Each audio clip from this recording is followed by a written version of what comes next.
Yes. Back in effect. What is up? No, no, notorious. What's up, JRD? How are you? Number one in my heart. Also, my first Patreon Patronus. That's why your original nickname was number one, aka Riker. But you have transformed into Notorious JRD. Hello. Well, hello. What up, Matt? What's up, Suze? You smell that coffee? Well, hello. Well, hello. Well, hello. I missed you all. Chip. What up, Carlos? Yeah. That's what's up. Lord, Lord, Lord. He back, y'all. That's right. Back in effect. How is everybody? Yo, what's going on? Kidlet thought I wasn't dead. My demise was greatly underestimated. I can't get the. There you go. All right. Thank you, Suze. How are you? How's everybody? How's everybody? So, been going for a bit, you guys. I got some new things going on. I think you might enjoy this. Got this little graphic. Great to see you and the caffeines again. Thank you, K Dub, Kenny Wong, aka Stunt Kim. What's up, brother? Good to see you. And we're going to have some interactive things going on throughout the episode. I'm really out of practice. My ADHD is off. My superpowers aren't at full strength. So let me get this joint out of here. So I feel like my camera's flipped. Like I'm going this way, but it's going this way. How's everybody doing? Let me put my graphics up. You see, I'm so off. You're watching Coffee Bros? Nah, not yet.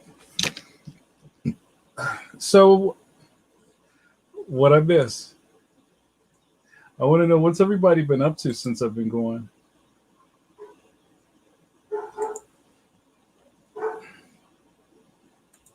Yo, thanks. I'll tell you a little bit about that later. Master Asa Incorporated. Great to see you again, Doug. That it ain't hard to tell. Thank you. What Ace is talking about is my exclusive world premiere podcast I do with the mighty Mike Hawthorne. You know Mike Hawthorne, who draws Daredevil for Marvel, who drew Superior Spider-Man for Marvel, who drew Deadpool for Marvel. You know, one of my other famous cartooning friends.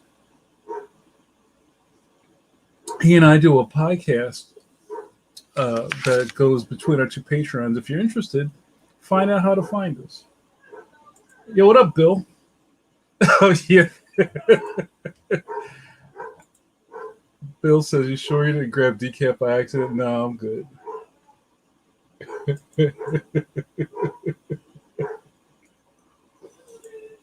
Can't speak on it if I did a spoiler. Yo, Jay Willie, what's good, man? What's goody? I haven't seen a lot of you cats in a while. Shout out to the Coffee Hound. Yes. This was one of Mike's coffee mugs that the Wieringo's gifted to me. I only drink out of it on special occasions like today. 7/1/21, the first coffee break with Jay and back. After my long hiatus, I was busy at work at the board, finishing up my first Scholastic graphic novel, Leon Extraordinary, which I just finished principal artwork for. It still drops April 22, so you still have a bit, but so maybe we'll talk about that tonight too. So I had to put a lot of stuff on the shelf because this was like, got to get it done time, and got to get it done time took longer than I thought. This was a big baby to birth. 271 pages in the books. So I'm really excited about that. And then we go into I have to oversee production on the other parts of the book. And then while that's happening, I'm going to start writing book 2 probably next week. Like right after the 4th of July, I'm going to start writing the next book. You can transpose JRD anytime. Let's see what I missed. Matt says, I wanted a full octane. Go to be. Oh, we talk about coffee. Yo, Fletch, what's good? Fletch says, great to see you on the webs again. All is right in the world. This is like at the end of Lion King when Scar died and the fertile lands came back. Everything the light touches is yours. Thanks, Fletch. Good to see you. Let's see. What's JRD up to? Let's see. No longer doing 5 books. Long story will be updating my patrons Monday. That's very cool. I love that everybody's busy. Everybody's busy. Everybody's always busy. Let's say Sue says, what's the t-shirt for tonight? Well, if you guys know anything about me, summer is for stunting. So, my man, Kenny Bunkport, you know about Kenny, my alter ego who shows up in the summer to rock fresh gear. And he's highly in his urban prep thing.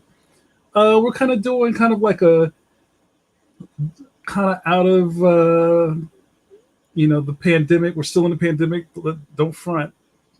But I'm feeling better about stuff. So somebody asked me, yo, JM, what's the fit for this summer? And I say graphic tees, fam.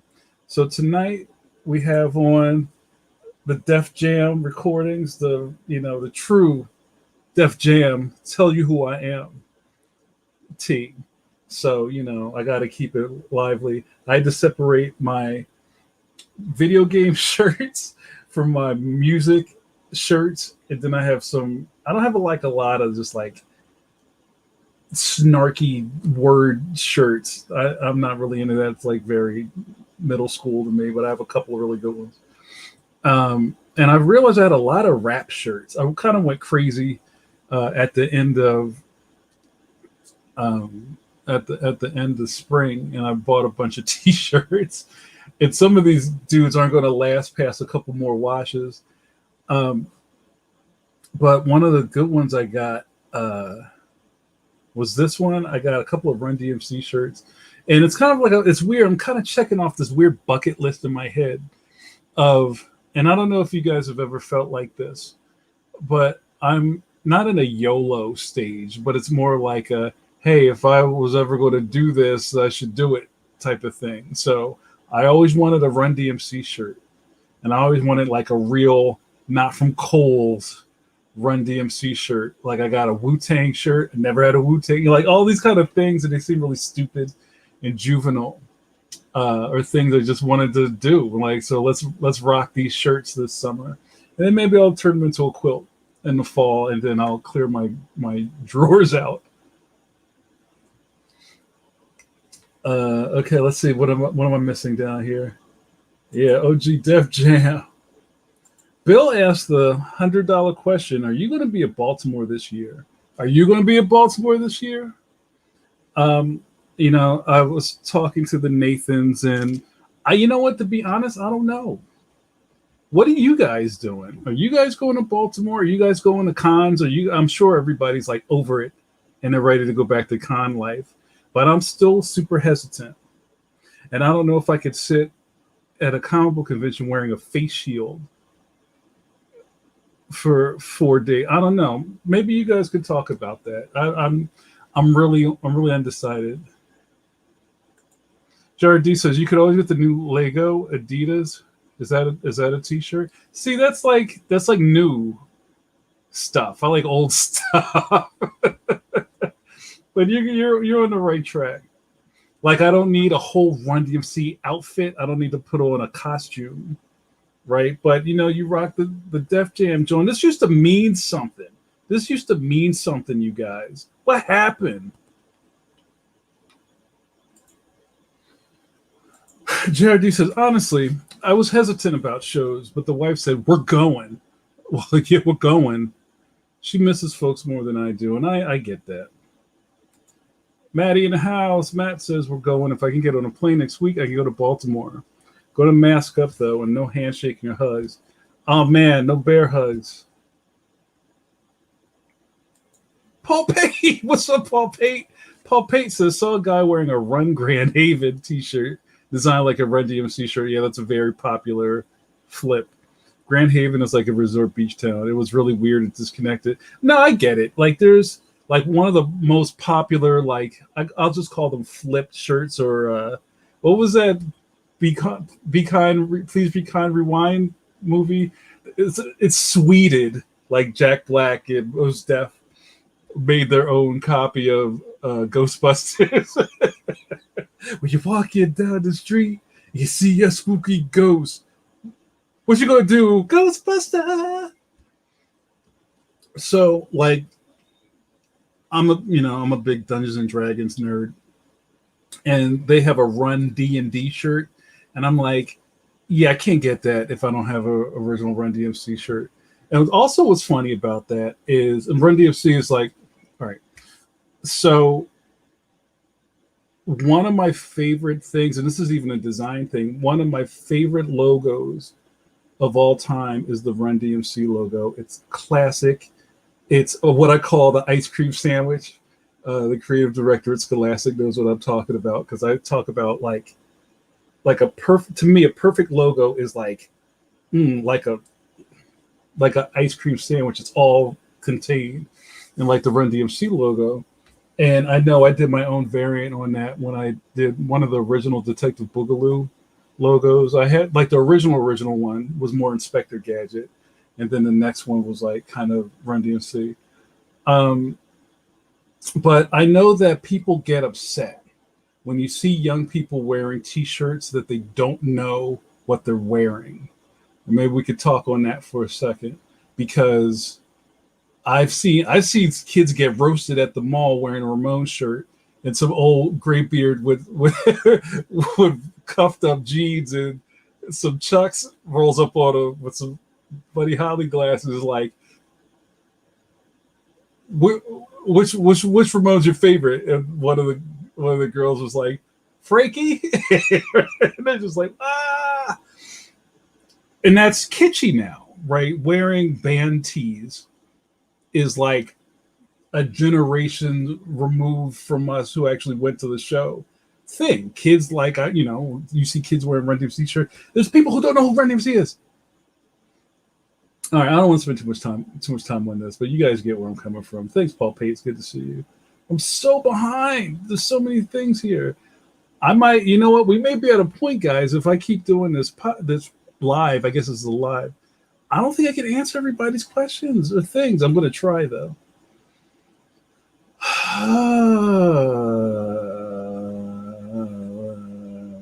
Yeah, Bill, to the Run DMC logo, the perfect stack. Fletch says, I saw a young girl wearing a Nirvana t-shirt and she didn't know who the band was. Isn't that crazy? She says she only just liked the shirt. That's the world we live in. And either we can be old, like yelling at clouds people. It sounded like I said yelling at clouds. That's even funnier. Hey, Bobo, get off my lawn. Right? But I think what we're dealing with, and I talk to my college buddies all the time, we're feeling the pinch of getting old. And we've turned it to our parents in some cases where our music was better than their music. Our values were better than their values. Everything they're doing is baseless and degrading. And we had the same arguments, shouted at us. Lord forbid my mother let me put a blonde streak in my high top fade, and I thought I was the man. I kind of was, man, but right, we did the shit that happened during our time. And now these kids, it's crazy that people discover things on YouTube. I've been watching a lot of old rap videos, and I was watching Public Enemy, and that stuff is so current. Like, Public Enemy could have fell out of a tree last weekend and be a relevant rap group. But that happened, oh my God, almost 30 years ago. Isn't that amazing? Right? But there are kids who don't know who Public Enemy is, but the t-shirt's on sale at Hot Topic. Right? So, I don't know. This might be a long episode. Yo, El Jamal was good. El Jamal says, before my oldest could buy her Bob Marley or Jimmy T, she had to know the music. You're father of the year. Paul Pate says, yeah, I feel like the dude wearing had no idea what it was, but I don't know. I know who Run DMC is, and I don't look like I would, I guess. See, I would never. You know what? I've said this before, and some people might give me heat. I think us graybeards and us kind of like the last generation of latchkey, we're probably like the first latchkey children have a way better understanding on the universe than a lot of people do now. You know, the microwave generation, we were kind of the beginning of that. Like, you know, I'm sure some of you guys our age remember when you didn't have a microwave and you got it and it was a big deal. Or when you got a color TV, or if you might have had a TV in your room but it was black and white, and then you might have got a color, like, you know, those things. You know, we didn't discover things on YouTube. You know, all this stuff is kind of prepackaged for them already. So I know that the world was bigger then, but also the knowledge base was a lot broader. You knew stuff, you know, like I knew Black Sabbath is. I didn't listen to Black Sabbath. I knew what it was. You know, I know about all that stuff. But now there's so much stuff. I kind of feel bad for the kids. You got to find a focus and just stay there as long as you can. But I feel you. Matt said he's wearing his $6 million man t-shirt to Baltimore.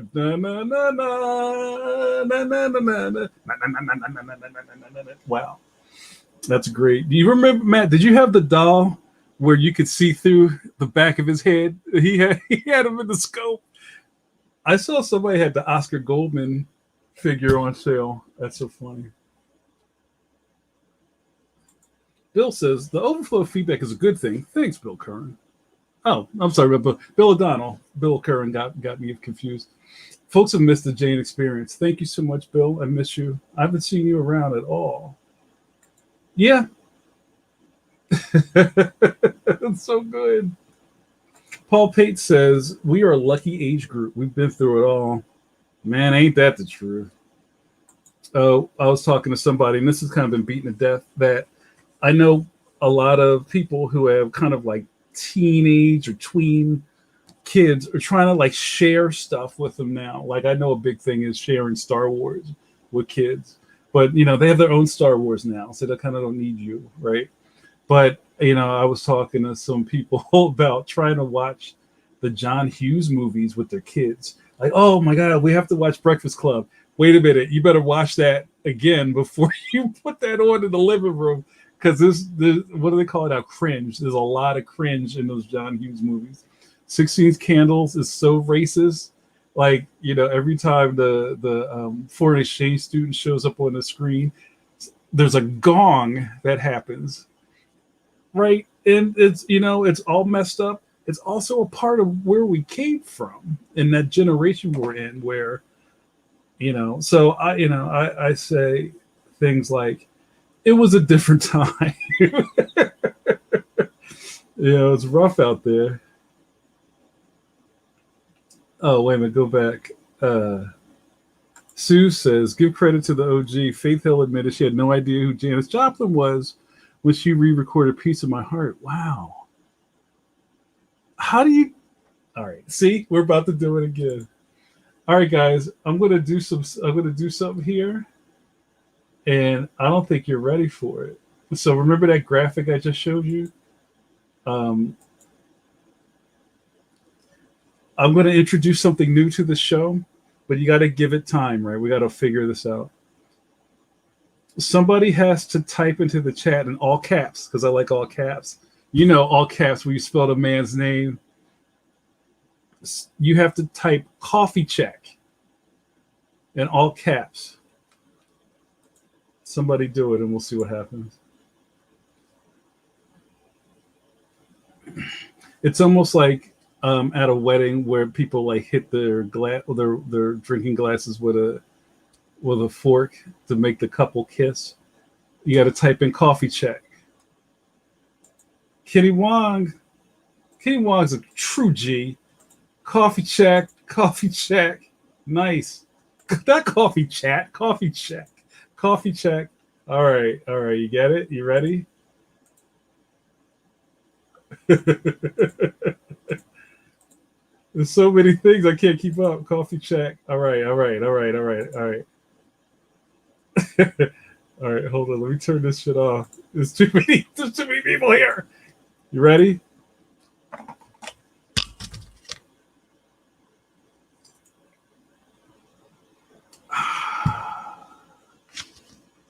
We're at 75% coffee, you guys.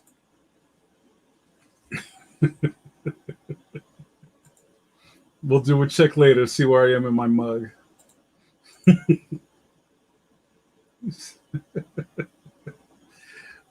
So I got to give a shout out. Over last spring, I had an apprentice, and my apprentice Jordan made all these graphics for me. Like the running Leon GIF that's on everything, Jordan created for me. I think it's fantastic. If you've ever had the impetus to email me and I actually replied to you, that should let you know that you're special. And also, you'll see my running Leon GIF at the bottom of my thing. Hold on. Paul said, "Love the mug drawing. It's right in." I did sniff it. He said, "Take a sip." That's ridiculous. Impressive. Thank you. Jared D says, Kidlet saw the comfort level drop and looked at me and then shook her head. Like, was that bad? What? I don't know, man. What she didn't like that?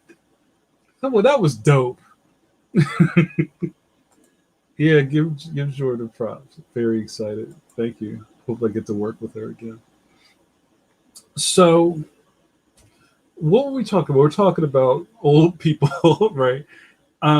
So speaking of old, I wanted to share some stuff with you. I'm going to see if I can do this. I'm already have the whole screen. Oh, thank you, Fletch. Thanks, Suze. I've missed you too. I'm glad that we're able to do this. I'm so excited. I'm not even drinking my coffee. I gotta remember. But hold on, before I go to the next thing, I gotta do an ID. Oh man, I missed this. I'm so rusty. You're watching Coffee Break with JN. You remember him, right? That dude that would show up on your screen every Thursday at 9 p.m. EST, the greatest man alive. Oh, yeah. The man that's turned ADHD, undiagnosed ADHD, into an art form. Welcome. This is my podcast / coffee break. What is this, you may ask? Well, I, Jamar Nicholas, cartoonist in good standing, and Captain Scholastic, right, you guys? Takes a break from the drawing table to have his late cup of coffee at 9 p.m. on Thursday, and you get to hang out, and we kick it. The people that come every time I do this, and I've been on a break for a while, my caffeines, you know who you are, caffeines, I'll shout you out in a minute, get to hang out with me, and then we know the tenets of Coffee Break with JN. You'll watch me sip coffee and run my mouth. And when I'm out of coffee, the video was over. So over. Oh, I didn't do. Oh, wait a minute. I didn't do my jaws. Hold on. All right, I'm gonna bring it back. Yeah, I'm so rusty, guys. All right, let me do my things. I go by many names.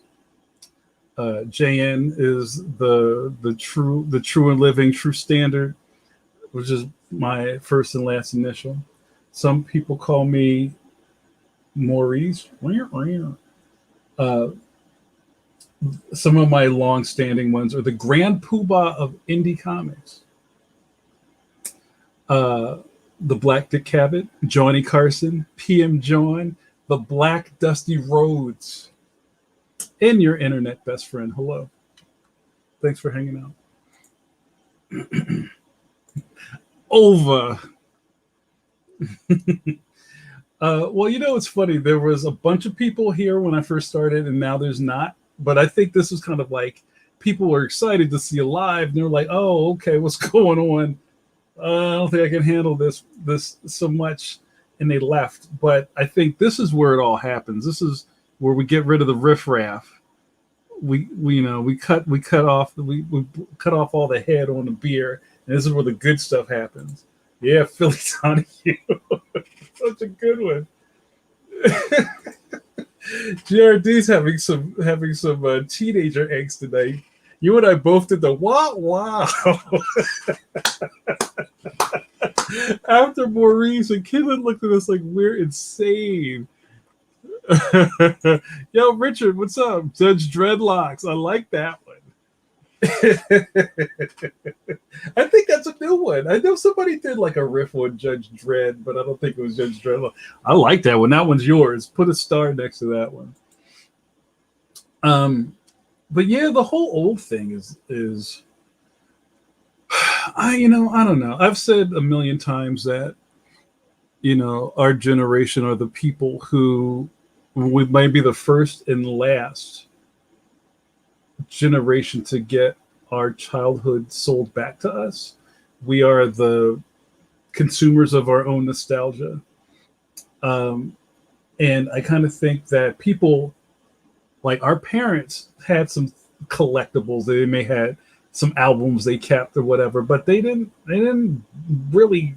I'm sure like everybody has a mother who collected Hummels or like teaspoons or some shit like that. But I mean, they weren't like looking through the Caldor ad trying to figure out how they could cop every teaspoon ever made. You know what I mean? Or get all the Perry Mason collectibles. That's us. The disposable income world where we just, I know some people who hate H8 Funko Pops.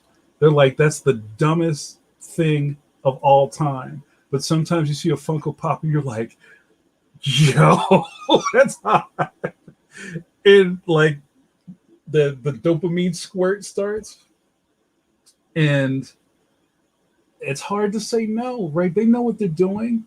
These people know exactly what they're doing, right? So, but I also think, again, like I talk about the kids, and some of you guys who have kids can probably help chime in. They don't want for stuff like we do, right? Like why do I need to own every rap record label T-shirt?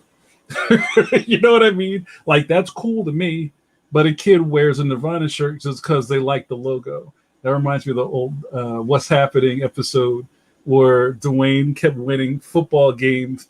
He was betting on a football game, and then when the bookie showed up trying to learn the secret, he just said he liked the helmet. Right? So, I mean, again, I don't know if it's wrong or right, but it's real. See, Matt says, I want the Vlad Dracula from the movie Funko Pop so badly. Oh, check this out. Okay, JRD says, okay, I asked Kitlin about the band T-shirt thing. And she replied, and I quote, I think it's a white thing. Because none of my POC friends wear band shirts just for the aesthetic.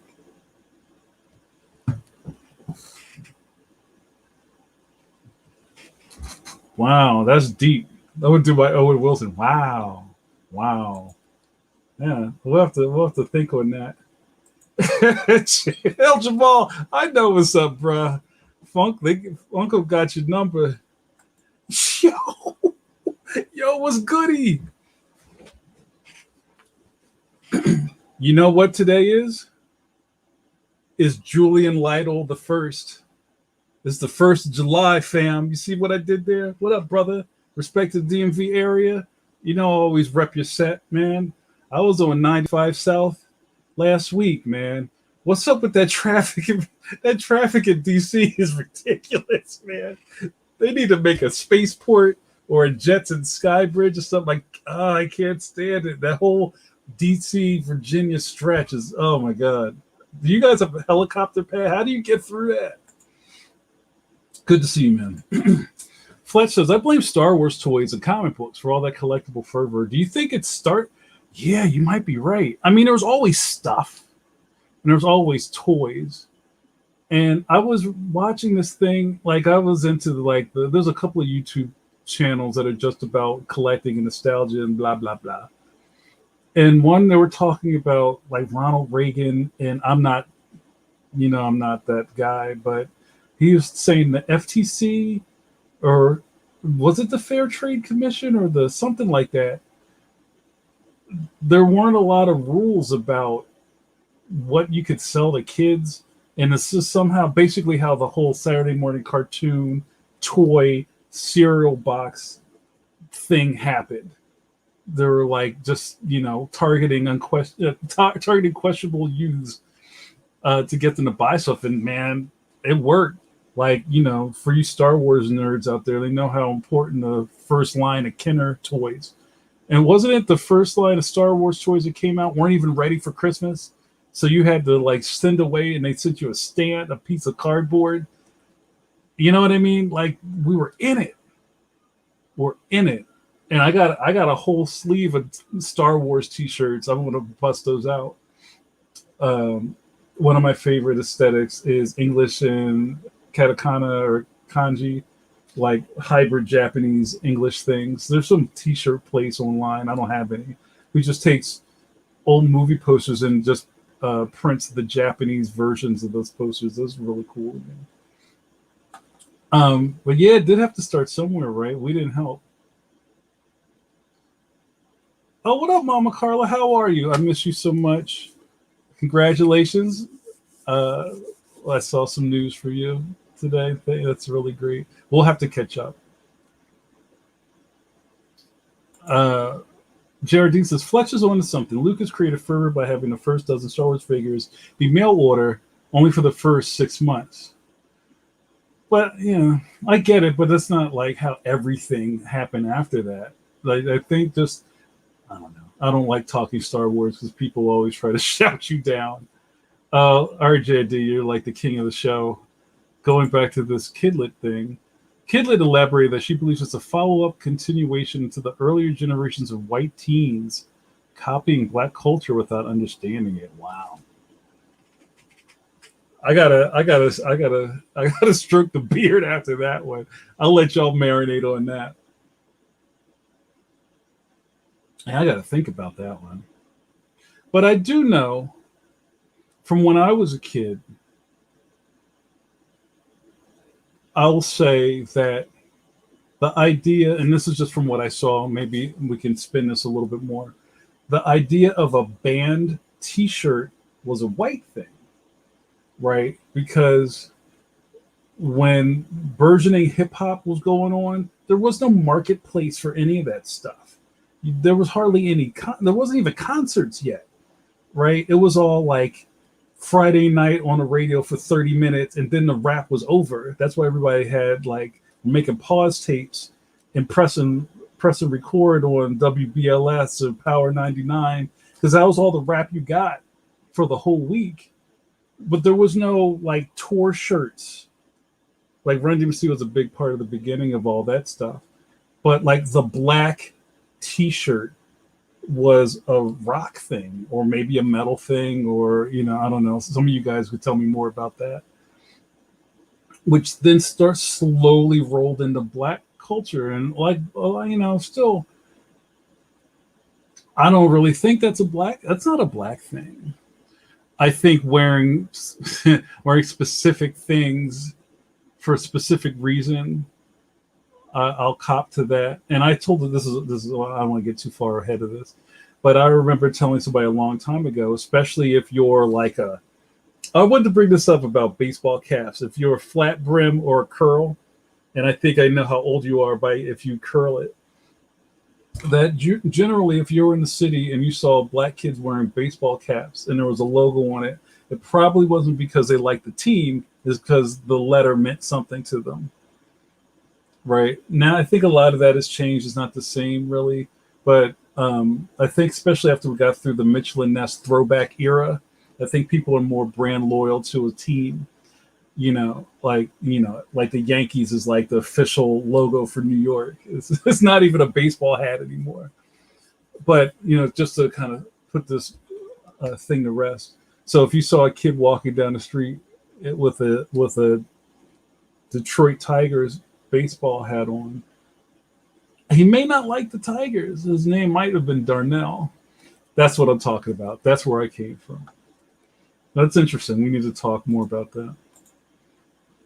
Let's see what I missed. There's a lot of superstars in here tonight. Yeah, I see Jim Luhan. Is this real? Am I dreaming? Metal Gear. What up, Jim? Yo, Jim's got a new animated John out.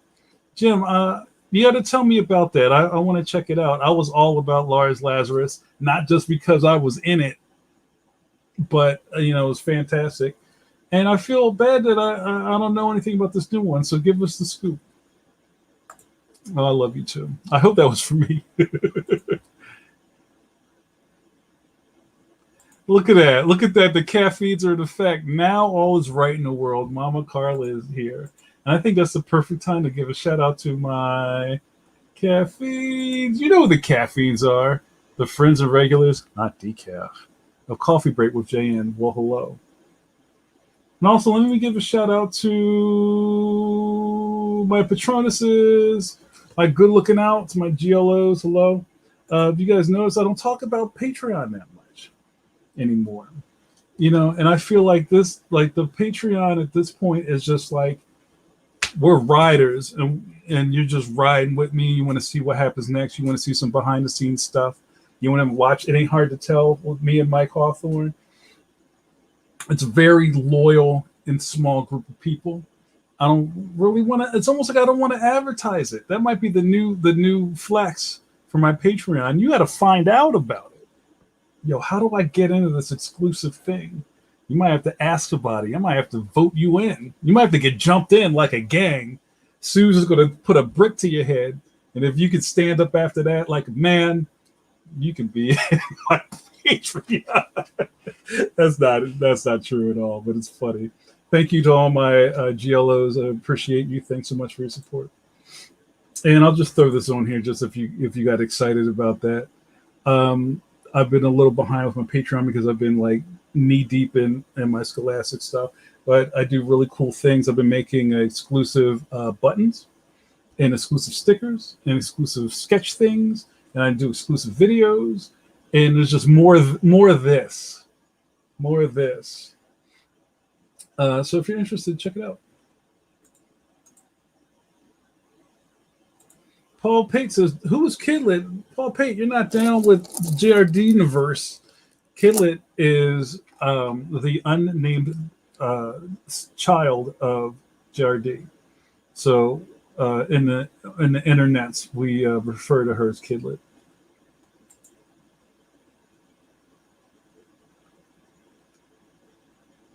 K Wong, we are your ride or dies. You know it, bro. We need to go four-wheeling, ATV, and yeah, Lars was a trip. I can't wait to see the new thing. Paul Pate said something else about the T-shirt thing, and Jared D said that's true. Hip-hop culture was passed on more like vocal storytelling or through graffiti than traditional marketing. Oh yeah, they didn't believe in it. It was just like this garbage isn't going to last, and then somebody figured out they can make money on it, and now it got away from us. It's a living. Rich says it's in our DNA. Ever since we were troglodytes collecting rocks and Rivals Teeth. That's the name of our new band, Rivals Teeth. What do you think? We've been hunter-gatherers trying to make order out of chaos. I like it. I like it a lot.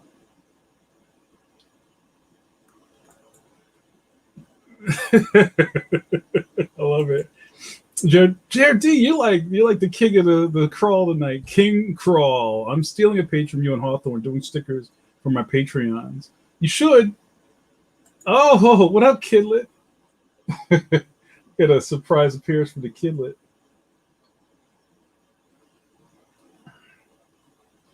Yo, what up, Mr. Felix? Salute the General. the Bronx hero himself, Ray Felix. How you been, brother? I haven't seen you around in a while. Don't come in here messing up the flow, man. I might have to sit you down. We don't do decaf here, sir. We don't serve your kind here. I'm sorry. But if you have a condition or you got the yips or something like that, you need to drink decaf. I respect that. I keep decaf in the crib in case company comes over and they're like, do you have... Yeah, here you go. I got you. Because a good host always has stuff for all of his guests, even if you don't like it yourself. You ever... I was about to spit Rapper's Delight by mistake. I was just going to say, have you ever gone over a friend's house to eat and the food just was no good? I didn't mean to do that, but that was about to happen. You ever go over somebody's house and they don't have nothing? That's not even like a Poor Chronicles thing. But I just, there's people who just aren't hospitable. Like you go over a crib and they just have you sitting on their couch like, you gonna offer me a drink, fam? Like, give me a water or something? I don't know, man. People don't have no home training. It's good to see you, Ray. Hope you hang out. Let's see what I missed down here. There you go. Smart coffee check. Oh, okay. Where were we? We were at 75. Oops, sorry. Hold on, I gotta take you off screen. We were at 75.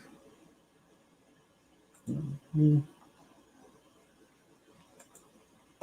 Oh, we took a jump. It's a fresh blend. I started drinking 8 o'clock coffee. You ever had that's like old man coffee? This shit is delicious. I'm just saying.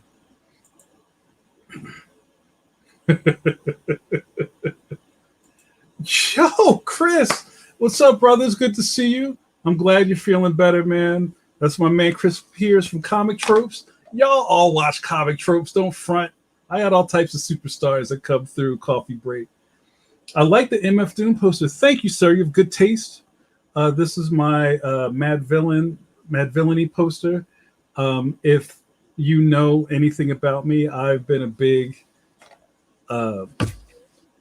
Daniel Dumoulin fan from like back in the day. I don't know if I have I just got a KMD shirt over there. I'm not going to hold it up. I don't feel like going back there.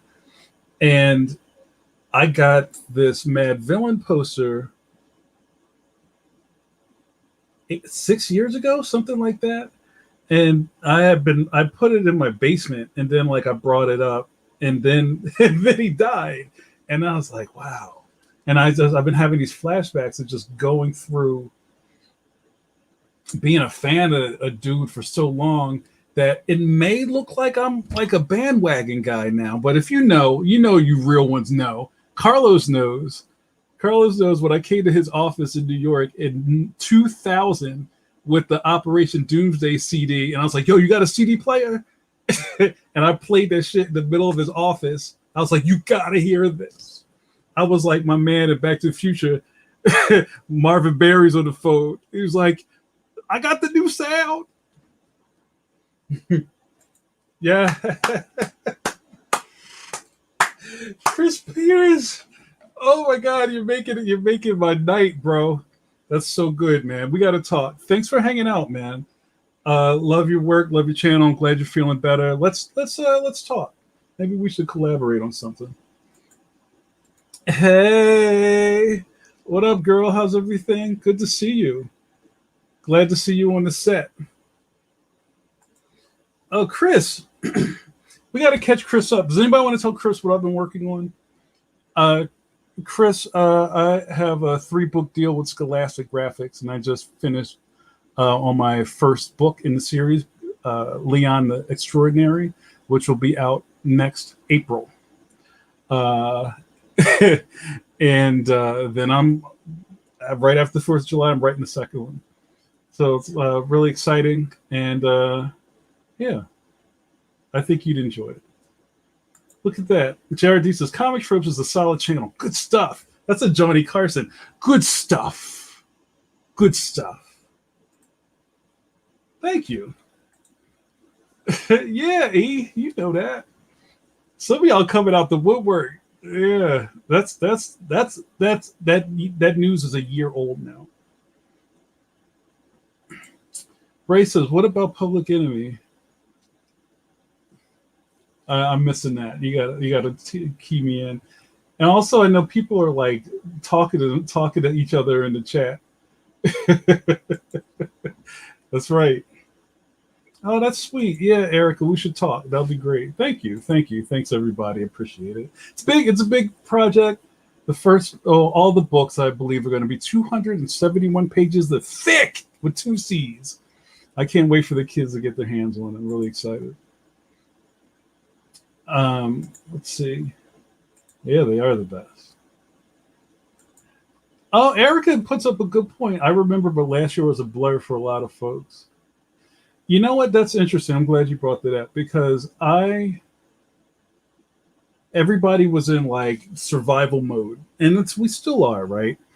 And I was just trying to do what I had to do, like everybody else was doing what they had to do, and I tried. I don't want to flex, and I'm not going to run around and like, look at me. This is enough. Look at me to last a lifetime. Right. So, but like the news is the news and people check it out or they hear about it later. But, I kind of feel like the circles we roll in, we're all professionals. Everybody's got something going on. I'm really fortunate to say that all my friends have work. Right. So that's great. So this is my thing. Ray Felix says, "Will there be an omnibus when it's all done?" We haven't talked about that. I assume we'll have box sets and things like that. But I know, for what I know, Scholastic doesn't do kind of like giant phone books like that, but they'll put something in a slipcase. I'm really excited about it. Chris says, YA, young adult comics are a huge part of comics these days, introducing so many readers to sequential storytelling. Yes, sir. Yeah, I'm really excited. Leon's middle grade, and middle grade is hot right now. And, one of the other things I've been part of for a long time is the Kids Love Comics Consortium. If you ever go to Baltimore Comic Con and some other cons, you'll see the Kids Love Comics side of the whole convention, where we have a lot of family-friendly, middle grade, all ages creators who are all in the same space. Because, Chris, you know this, you go to a comic book convention, that's a whole other story. You go to a comic book convention, it's not really easy to find a comic you can give your kid. And I feel like that's really backwards. And for the past, it's been almost 20 years, past 15 something years, we've been trying to rectify that. So, yeah, I feel like I walk the walk and I talk the talk. And, I feel like comics are not going to survive if we don't create new readers. So what a better place than that? Yeah, fact. JRD says, true, but it's good when folks like you get deals like that. Thank you, JRD. All the hard work paying off. Thank you, JRD. Like Sean, oh yeah, shout out to Sean Pryor, who just announced in Publishers Weekly, because that's the kind of stuff I read in 21. Everybody get on your PWs. Get on, not your P's and Q's, get your PW up. My man Sean Pryor just announced his first published deal for his book Fast Break. I'm really excited for him. Sean, fam, my man's out there. He said, no more fiscal L's, bro. This is what we're doing in 21.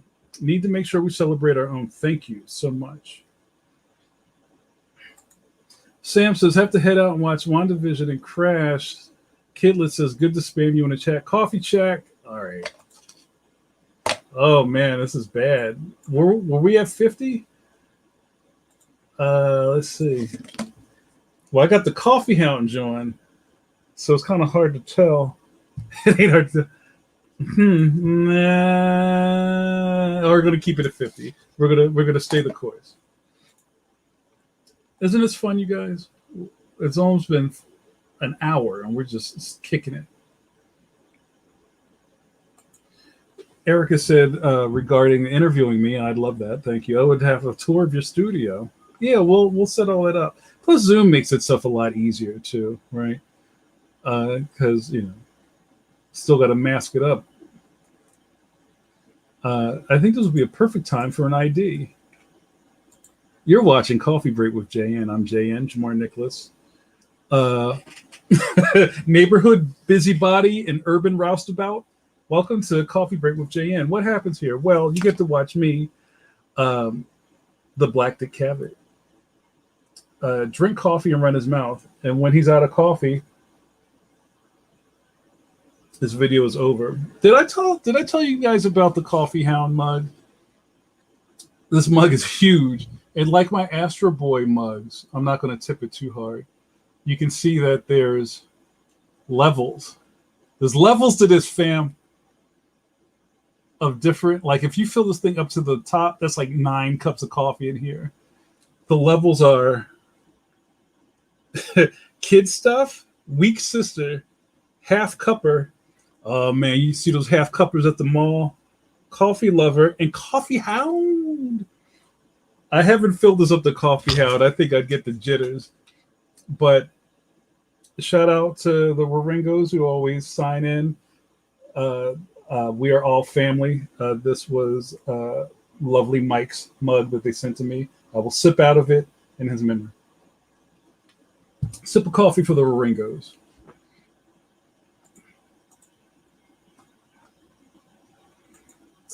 Oh, Chris, we're gonna have to anoint you as a caffeine. So yeah, I'm a big Tezuka fan. One of the things that got me through my last book is I have a screenshot from that documentary of his where he's in his studio like this, and the caption says, "I have to do 32 pages by tomorrow morning." That's mangaka energy. That's cartoonist energy. We live that. We live that.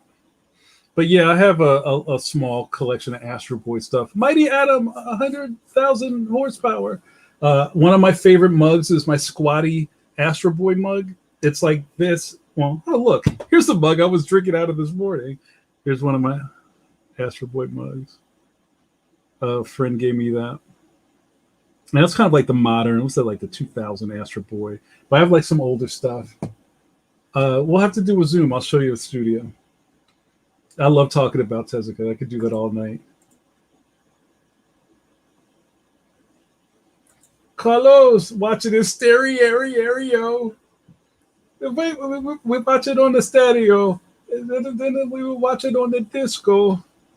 Yo, Jimmy, what's up? All my family's in here. I love it. What up, brother? Coffee is a magic item. That's right. It takes up 2 spell slots.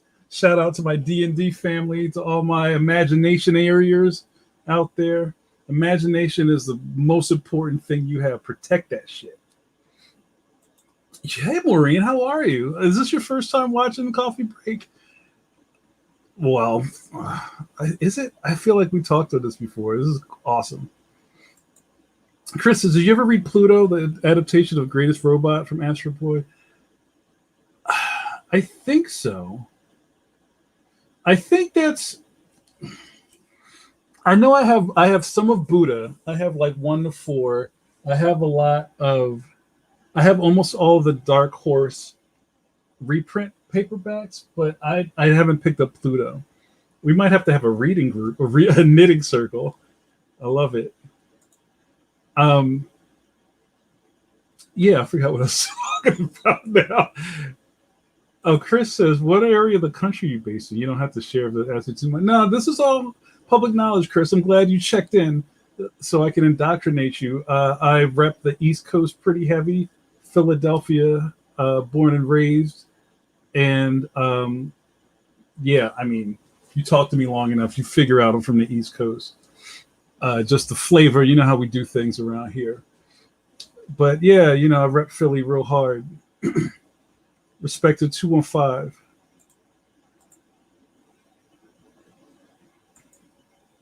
Oh, Urasawa. That he did Pluto. Right, you're right. You know what I love? I'm sure you've seen Man Bin. I think I talked about Man Bin the last time we were on.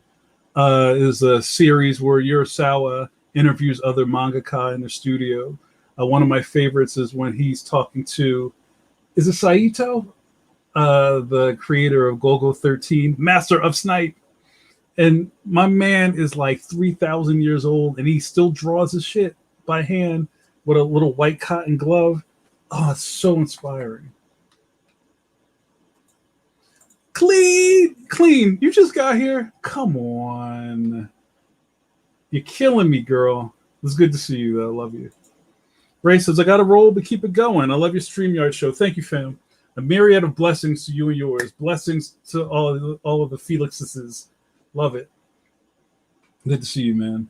Philly Donahue, Martel, Philly back again. I love it. See? I love it. I'm glad you checked in. Colleen says, I'm here for now for your Philly join. Yeah, that's what's up. We're telling Chris Pierce from Comic Tropes, one of my favorite YouTube channels, all about Coffee Break with JN. He's getting hard lessons. He's getting jumped in by the caffeines tonight. He's going to have to run the gauntlet and get hit with cheesesteaks to make it out alive. He can be a caffeine. It is now required for our generation to add born and raised when you say the word Philadelphia. I know. No one from Philly says that, but, you know, Will Smith just did a whole other, like, tier to Philadelphia. But here's some tea. And anybody from Philly or around the surrounding areas will back me up on this, and I think it's a sin. Philly does not rep Will Smith. The whole time Will Smith has been dope, right? Real people know it. But when when Fresh Prince and Jazzy Jeff, they were doing their thing, people said they were corny. He didn't have any street cred. And this isn't like talking out of school, but like, you know, we're all around the same age and we all went to high school. You know, I went to high school with some famous people. Other people had kids that went to that high school that were like on the bubble up. It's crazy to think that Salt and Pepper and all of those people were teenagers. They were kids getting really shitty record deals. And that was like the second tier of hip hop, where they were just like, you know, De La Soul still trying to get out of their record contract from Tommy Boy. And Will wasn't, you know, he was a megastar, but they wouldn't give him his credit in Philly. And that's what I say about Philadelphia all the time. This Chris, I'm a true Philadelphian. If you're from here, no one loves you. That's just what it is. And I think it's one of those steel sharpened steel type of thing. Nobody comes out of Philly half-assing it, right? Because nobody's going to pat you on the back for doing a half-ass job. You have to be excellent, and then maybe they'll think about it. So if you think about the generations of entertainers and like A+ level athletes and superstars and musicians and whoever that came from Philly, or actors, and all these people that came from Philly, you know, all tell you the same thing, right? It's like you have to just excel at things and then leave, and then maybe you come back and it might name a neighborhood after you or a street. But it's just like there's no fake praise in Philly. They could care less. You just got to be dope. And that's even down to the sports teams. You got to leave it all on the court. Even if you lose, that's that Rocky stuff. We're all messed up. Sorry for the rant. Yeah. I didn't make it up.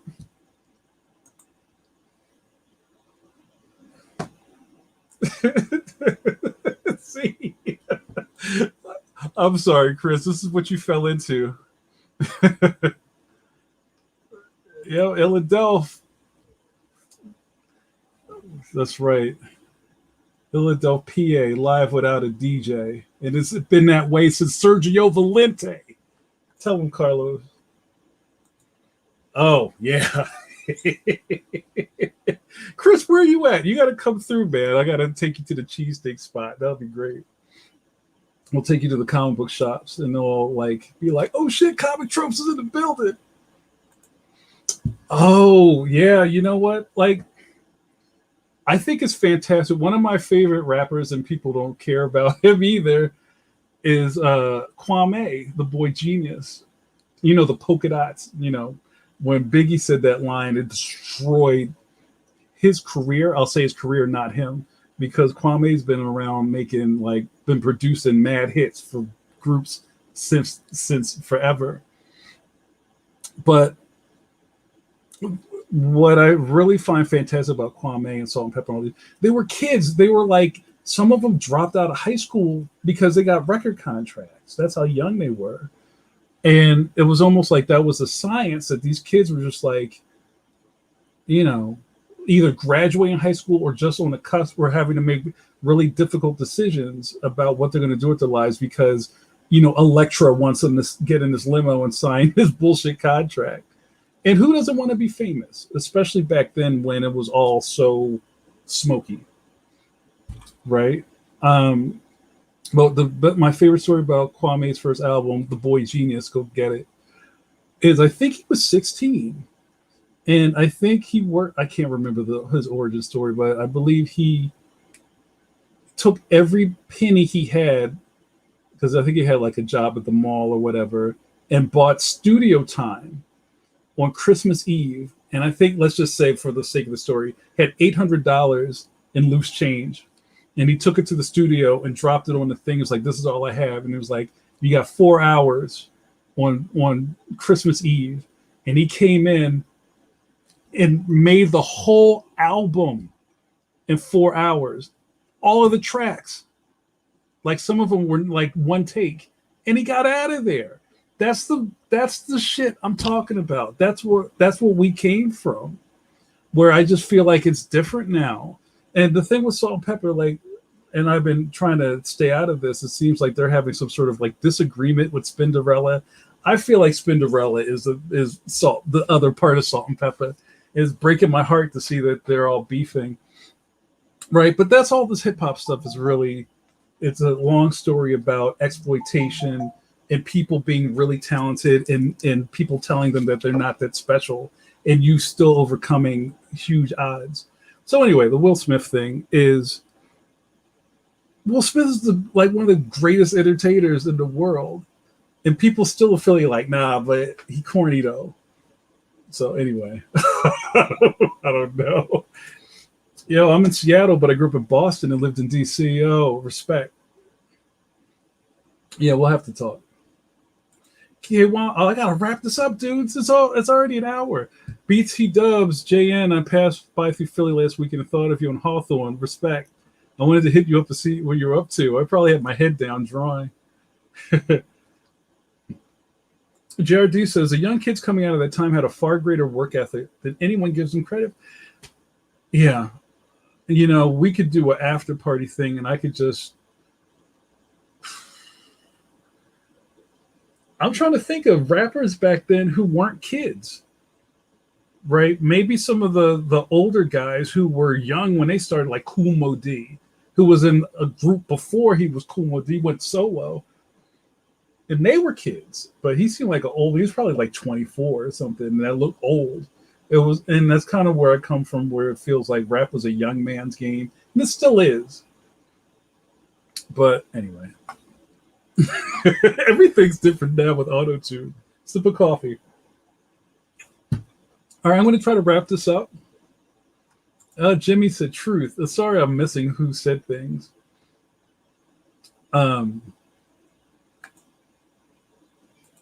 Cool. Chris, it's a good show. I got to put my head down and wrap up and edit some art. Thanks for talking with us all. See you around, Chris. You good people. Come back next week. So, guys, I didn't even get to my thing. I was going to do some show and tell. All right. I was cleaning up the files, and I came across this folder. Now, I could spend 17 minutes going, what do you guys think's in here? I'm just going to show you. So this might have been some sort of I need a gig packet or some packet I made up because I was trying to get work or I was trying to get on. I don't know what this was, but it's full of JN stuff. And I'm going to share some of it with you. The first thing in this, and I don't even know why, there's no name on it. I don't know who I was giving this to. The first thing is a tear sheet, or it's a copy of an interview Look at that. With me in the Philadelphia Magazine. Philadelphia Magazine, not Philly Magazine, like Inquirer Magazine. That's what it was. Inquirer Magazine is, if you're familiar with Philly, the Philly Inquirer is the newspaper. In the Sunday section, they had a color magazine, probably this size, it was really big. And they interviewed me in 2000 because I was making some waves with the Jamar Chronicles, my first self-published thing. And this was a really big piece, and this kind of was like the first thing where people were like, oh, okay, so you're like really doing it. Yo, I opened the paper. Yo, you was in the paper? Did you know you was in the paper? Yeah, I kind of knew I was in the paper. Thanks. And this was like one of the first things where people were like, oh, okay, so I guess he's not playing. Look, I got the dreads. Man, I think I look better now. But check out this goat. Oh, shit. All right, so then one of my mini comics, Asteroid Girl, which was my take on Sailor Moon. I was really into Sailor Moon. And this is back in my mini comics phase when I was doing the SPX and just making new properties. And then here's a tear sheet from the Jamar Chronicles Weekly when I started doing web comics. Wow, look at that. And sorry, guys, I put in full screen so I can see what I'm looking at. I don't know if you have comments. Let me try to pull out of that.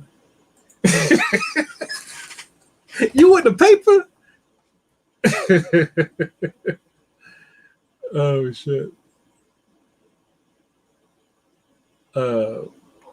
Right. All right, I'm almost done. And crisp copies of Jamar Chronicles, #1. I didn't even know how to use Photoshop. I went over my man Brian's house, who had a computer, and I made that cover. That's 1998. 1999, Jamar Chronicles #2, the origin of Stan, the street fighting bowler. And my man Stu did the back cover.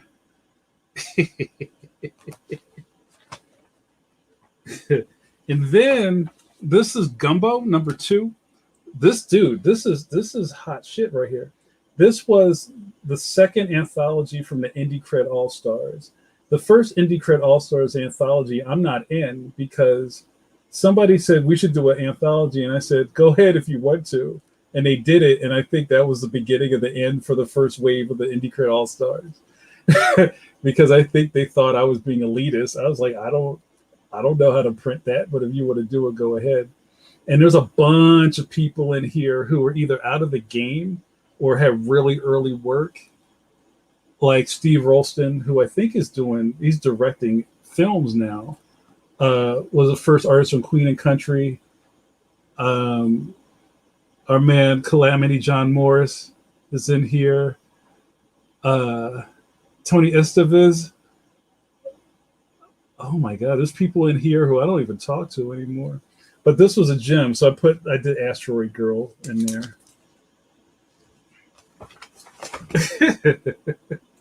That can't be the 90s. Where are all the pouches? And all right, here's the piece de resistance. The Jim Archives. Yeah, what up, Jeff? PCS represent.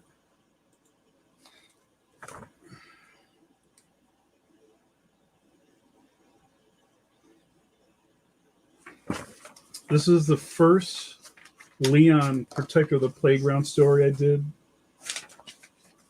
And I think I've reprinted this. No, I actually printed the first Leon thing is an Even More Fun Comics anthology from 2008, I think. Look at that. Look, there's Carlos. Carlos. Look at that art. Oh my gosh, that's crazy. Look at Leon. This is the genesis of this stuff. And I was working on this stuff all the way back then, trying to figure it out. And the interesting thing about this, if you've seen this, is that Leon was younger. He might have been in third grade. I didn't get the style down, and he also had a lisp. So all the words were like, "I'm just a kid with different responsibility." Yo, Jules. And now look at me. Scholastic Graphics.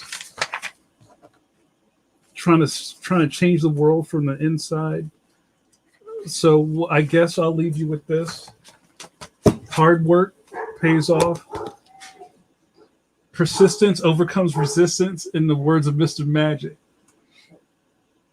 I was going to put I think at some point I'm going to get a neon sign to put back here that says, "Nothing is impossible." Right? As if you just stick to it, you do your shit, you stay in you make a lane. Forget staying in one. You create lanes that other people need to merge into, and you make your own fire. Right? Because that's what we do here. And if I could be a testament to anything, is just that, I'm a 25-year overnight success. And I didn't give up. I never gave up. I never gave up. I've had millions of people told me I'm an idiot. I don't know what I'm talking about. Even back when I co-founded that group of famous cartoonists, there were people that didn't understand why I was in charge, because I made the shit up. And I wound up at the front of it because I made it. Make your own thing. Do your thing. One of the biggest things I could say about where I'm at right now is that, and we all have help. I won't say I did everything on my own, but I kind of did it all myself. You can do the same thing. All right. So with that, okay, it's dog time. We're going to cut it out. Let's get a coffee check. Somebody, I need a coffee check. Somebody got it. That's a wrong mug. Somebody give me a coffee check. Yes, icebergs. Thank you. You're the epitome of the overnight success glacier. Years of hard work under the surface. Proud of you. Thank you, JRD. Adam, read Punk Taco. You know what it is. Adam's one of the fire brands. You know the hard work. You got to keep just hitting that tree with an axe. It's going to fall, bro. It's going to fall.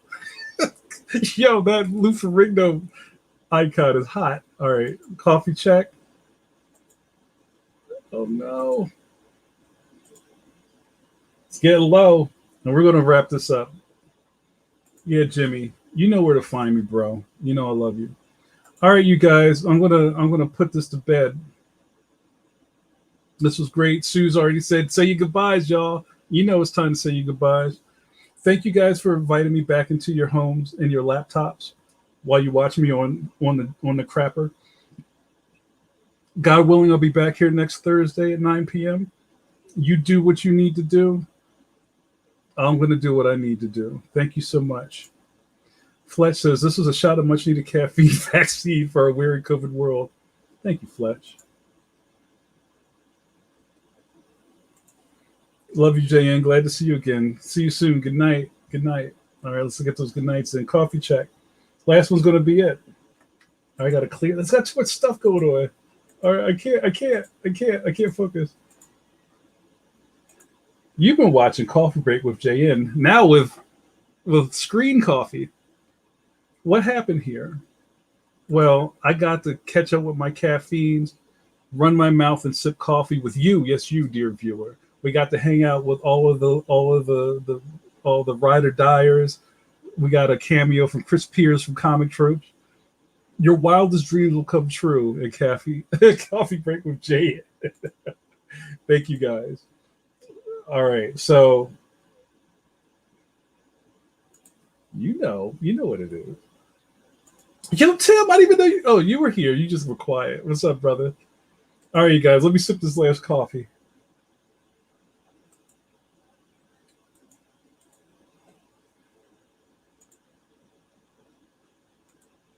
What? It's empty.